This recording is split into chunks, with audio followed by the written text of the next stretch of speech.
Hello guys, so ito na yung pispan guys, ginagawa na, hinahukay na para lagyan na, kasi bukas lagyan na yan ng isda guys. Ayan, so dito muna inuna nila, dalawang kahon yan at ito ay yung pinakamalaki. Ayan, ayan. So yung pangalawang kahon is nandoon guys. So ipupunla namin dito na isda is lagyan muna namin ng 4,000 na tilapia dito. So buong ito yung dalawang kahon, sabi nung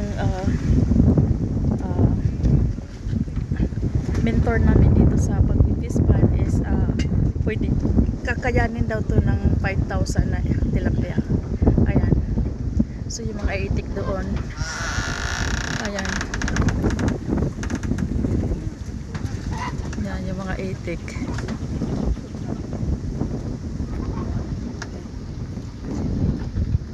Yan, so dalawang tao lang guys ang gumagawa kasi pabilisan talagang paggawa dito kasi sabay silang gumagawa, taniman na rin ng palay at ito ginagawa yung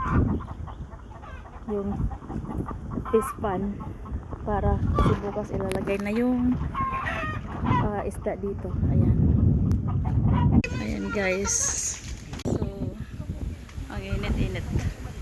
Ayan, malawak kasi yan guys, kailangan matapos na namin to ngayon dahil bukas guys kukunin ko na yung kukunin na namin ni Pupo yung isda bukas para mailagay na dito. Ayan, so yan na guys yung fish pan. Ayan, pinapatubigan na guys. Ayan,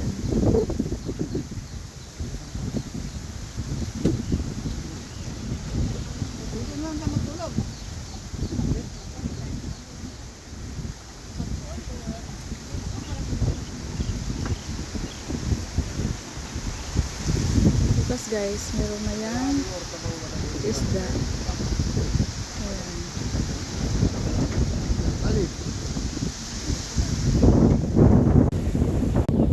So guys, dito namin take the next left, then turn left. kuha namin yung Papadami fish. sila. Full kami. Eh mga hindi ganong makon eh. Sila naman na matagal sila. So dito naman kinukuha guys dyan yung isda. Ayan. So guys, dito kami sa looban ng palaisdaan. So dito ako bibili guys ng mga isda. Kakano mo dyan? So iikot muna kami. Ayan siya. Dito kanan. Oo. Sa Bipar dito. Bipar ito. Nasaan yung tricycle niya? Ayun o. Ha? Siya yata yun. Wow. Yan siya. Ang dami. Ayun. Ayan siya o. Sundan mo siya.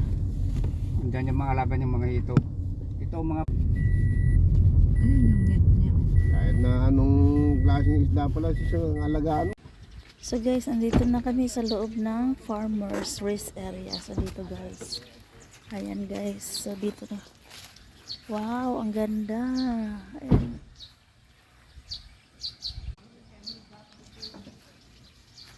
Yung mga isda guys. Dito guys yung mga ano. Ayan. Wow. So itong area guys, ito yung mga species. Yan dito, yan guys yung gumagalaw-galaw na parang ayan yung gumagalaw. Langgam lang siya, no? Parang langgam lang siya tingnan. Parang langgam lang siya. Ayan yung gumagalaw-galaw. Hito pala yan. Ito ang pang. Yan yung parang langgam. Ang kanya lang yan siya. Ilang weeks na po kuya? 2 days pa lang yun. 2 days pa lang. Oh, so pag 2 days siya, parang ano lang, langgam muna siya. Okay. Ayan, parang kiti-kiti nga siya. dati meron dyan eh. Yung mga itong Guys, dito yung mga feeds. Mga feeds yung kaya Ito yung pagkain papakan nila. na. Mula natin na yung kukan natin. Yung mga feeds, pagkain. Tayo nila. Okay. Ito yung So dito guys, lahat nila nilagay yung mga feeds ng mga fish. Ayan. Masyadong mainit lang guys. Kaya ayan. yung kurame. Ah, okay.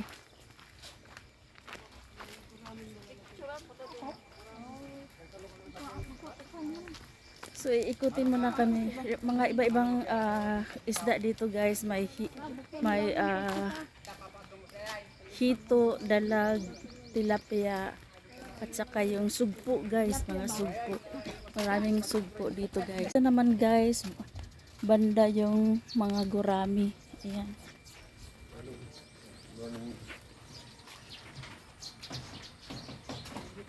Good morning po.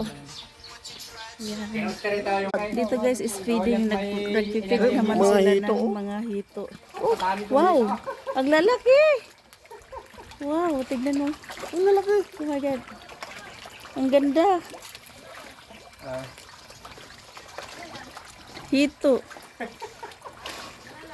Ang cute oh, hito. Ilang week na to kuya? Bilisan mo ba? Ha?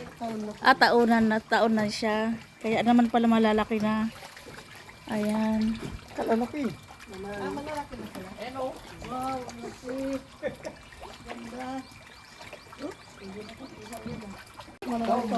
Ang lalaki. Kaya nagsilabasan sila guys kasi feeding ngayon. Feeding ngayon guys. So yan yung hito.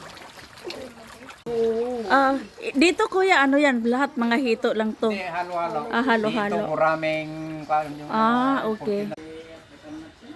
Yan ito guys. Iba-ibang isda pala nandito guys. Malalaki. So yung hito dito guys is malalaki na siya. Pwede na siya kainin. Kasi taon na. Nasa 1 year or 1 year na yung ayan. Dati siyang alaga na yung mga hipon na malalaki yan. Galing ng dagat.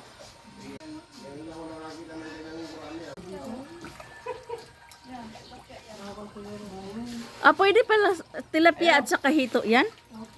Hindi, pinapalaki lang dito.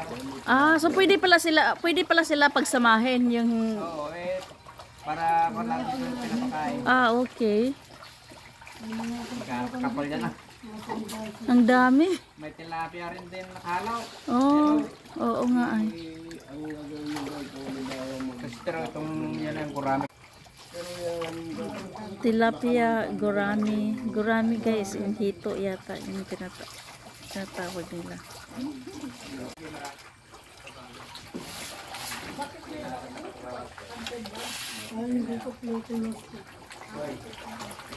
So kuya, paano pag nag-alaga ng ano, halimbawa gustong mag-alaga ng isda? Dito. Oo. Hito or tilapia, Kasi anong po yung kwan namin dito, 1 inch yung dinidisperse namin. okay. Piso, isang piraso.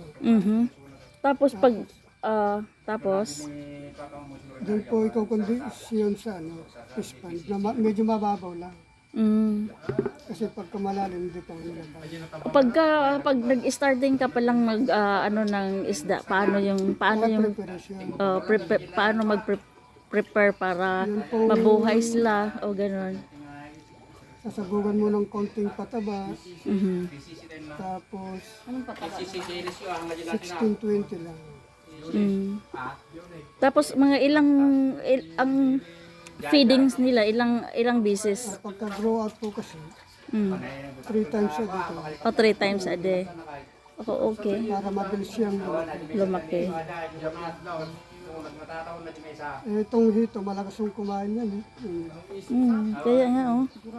Ayun, ang laki. Ay, may turtles din. Turtle.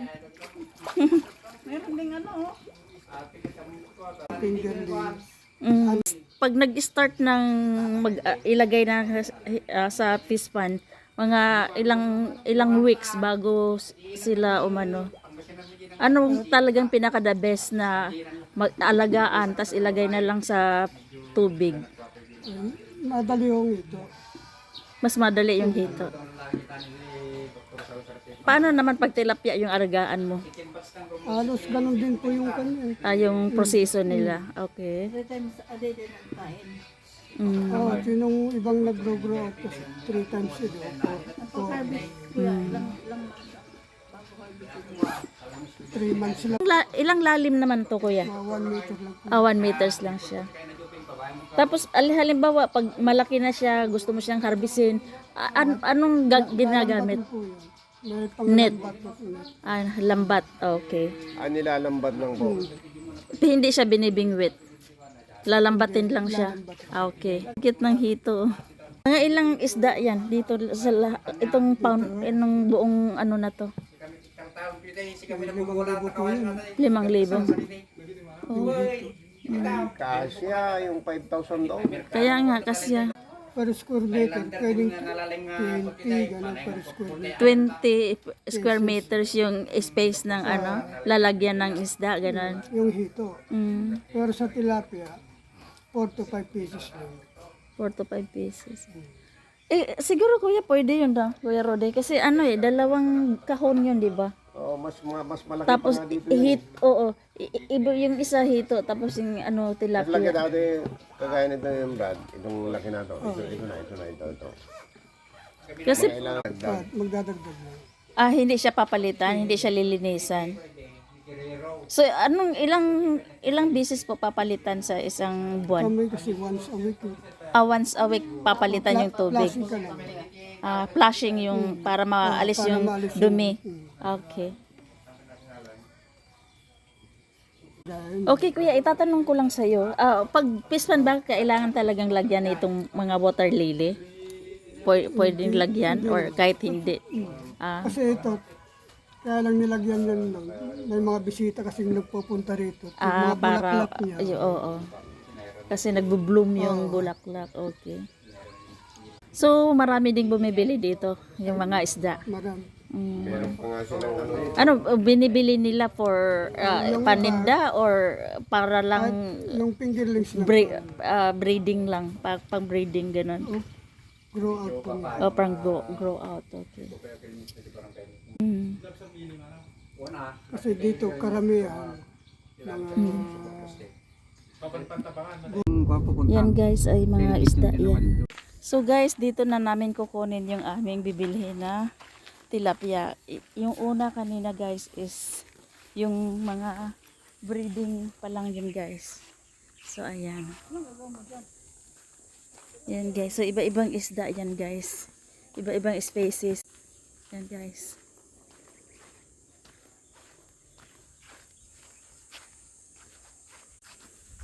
Yan guys.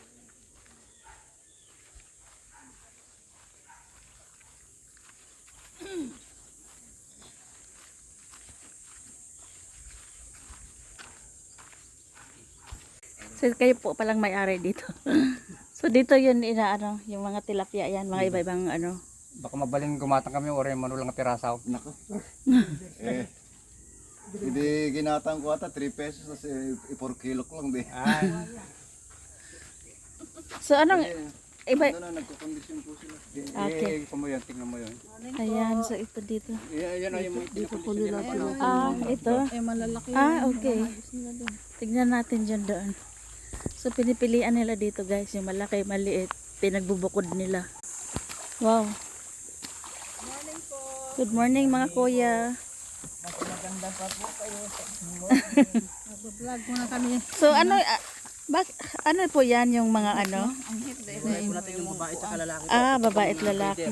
So hindi breeders po ito? Yan po yung mga anak po na yan, yung nakakalambo na yun. Okay. So pinaghihiwalay nila guys, yung lalaki at babae. So yung itong kahon na to ay yung mga anak. Tapos doon. Ayan. So namatay? Ito natin. Ang laki. Oh, buhay pa. Kainin na nila yan. Tabang pala to na tilapia. Ano yan, namamatay ng... So kuya, dito namimili yung iba, yung binibenta ganon. Tapos itong mga kakainin nila. mabubuhay ba yon? Nabubuhay pa po eh. Oo, siyempre bahay pa yan eh. Ito. Pag yan po, pag Pwede nang bumili dito ng katayin, gano'n. Nag-harvest ay, sila. hindi po. Konti. Saan dito kuya pwedeng bumili para ihawin or kainin? Saan dito pwede Yung pwede dito, ito. Sa amin po kasi hatchery lang po eh. hatchery lang? Ganyan po isda natin po. So, ito, malaki, oh. Ayun oh, ang dami oh. Ano yung namatay? Bakit nyo po inano yan?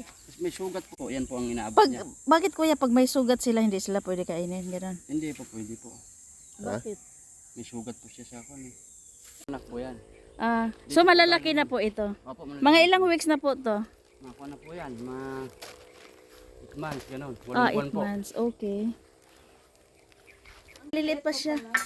So ilang weeks to kuya? Ako na po to. Simula po nung nalagaan ko to. Mm. Meron na pong kwanto, 1 buwan kalahati po. 1 buwan Opo, kalahati. simula po ng anak pa lang siya po ah. So halimbawa pag Hindi ba mamamatay yan? nagpapalaki, Ay, hindi po ah. Ang liliit pa pala.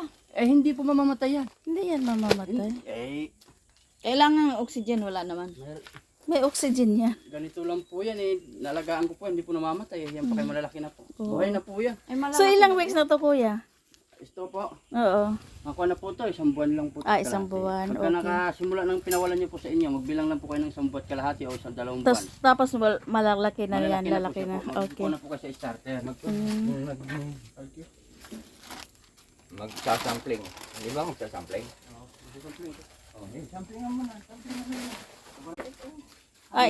Ito po, ito yan. Malalaki na po yan. Para lang kayo nung ilang bilis ka po kayo nag-alaga ng tilapia. Hindi, yung kasama namin, yung kilala ng mga boss namin. Ginaangat niya, inaano niya ng net. Net yan eh.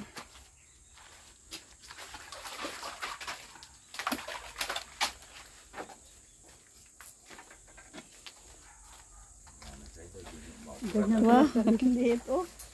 Malalaki na po yan. Pinakamalaking size na po to.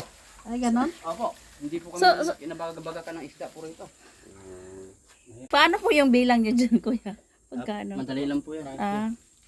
Madali lang. Kapag yung May gamot na daw yan.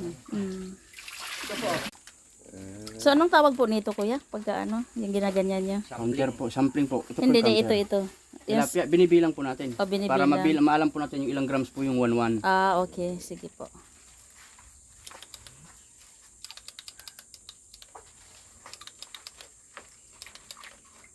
monitor niya. Mm.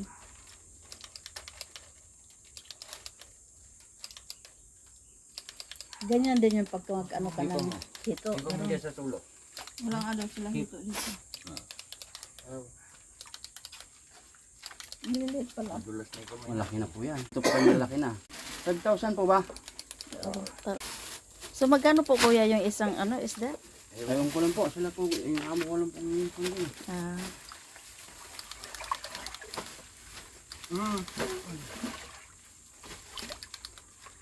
Higit mo.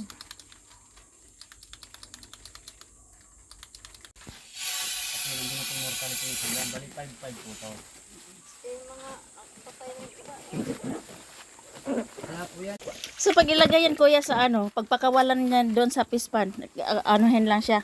Paano ilagay? Dahan-dahanin lang pag... Bandahanin nyo lang po. Okay. Pati yung tubig na yan, isama na Oo, yan. sama niyo po. Kung gusto kong ganun. Kung nalagay po kayo ganun. Ah. Dandahan. Mm. Para hindi po ganun. Na-starter na. Kaya na-start eh.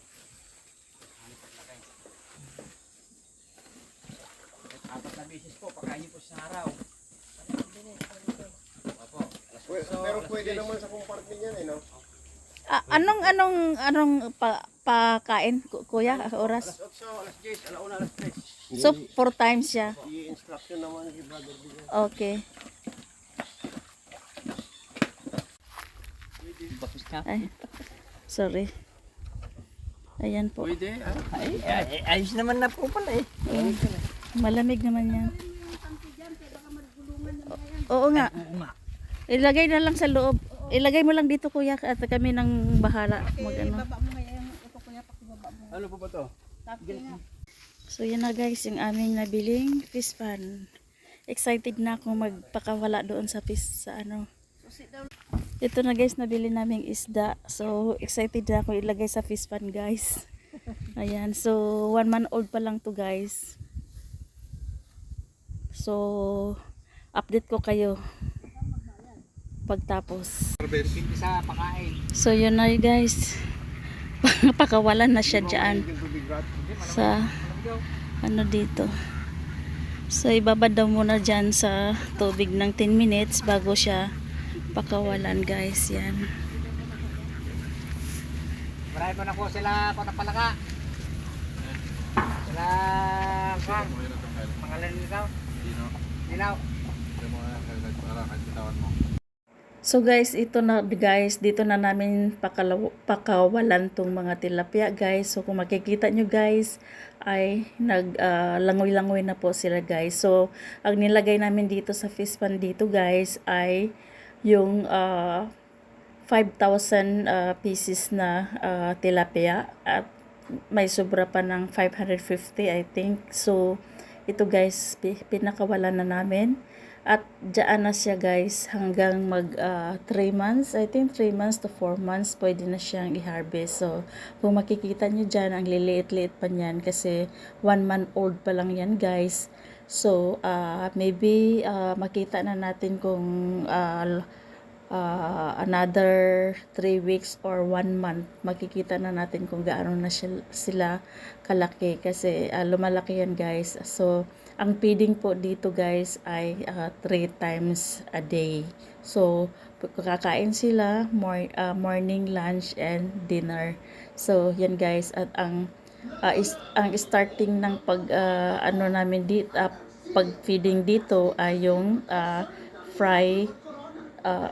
So ang pagkain po nila guys pagka 1 month sila is fry, mash muna. Then after that kasi step by step yan guys, every month I think. So para pag lumaki-laki na sila, doon iba-iba ang kanilang mga pagkain guys. So sorry guys sa ingay ng aso.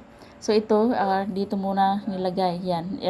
Binabad muna nila ng 10 minutes. After that ipakawalan na namin yan. So yan guys, so kung makikita nyo yan guys, ang ganda-ganda guys. So I'm so excited talaga guys na kinuha namin to from the fisher sa factory talaga ng breeding ng tilapia guys, namin to kinuha. Excited talaga ako guys kung nakikita ko sila, lalo na yung mga hito malalaki guys. Sabi nung nagmamanage doon, yung hito daw guys ay nagtitimbang ng 7 kilos sa isang pirasong hito lang guys. So talagang maa-amaze ka guys pag nagpunta ka doon. So yan na, kapag lumaki to guys, ang plano naman namin next time is yung hipo naman, yung mga sugpo ang aming itanim dito, ipunla sa susunod. So tignan muna namin kung paano namin ma-manage tong tilapia. So abangan guys, yan lang po ang aking i-share sa video na ito. Thank you for watching and please subscribe and share na rin po and support me sa aking channel, Ying's K Food Trip Vlog. Yan lang po. Thank you for watching and bye-bye for now. Malalaki oh. Yan ang malalaki. Diyan sa bayan kasi piso daw yung pagkuha nila mahirap pang manguha kung walang kasabay.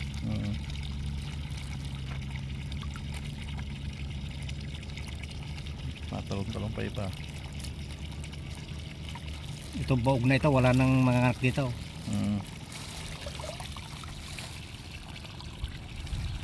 Ba't tumatalon yung iba? Tuwa naman nila, makakana sila sa kana.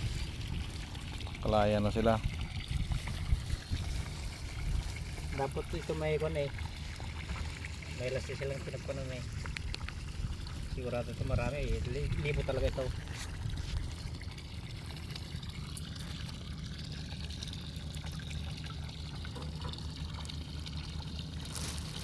Size 22 ito eh. Anong Kyle? Size nito. SR ang tawag nila dito daw sa mga nakuha na. Yung isang huling plastic malalaki yun. Ito medyo maliliit to.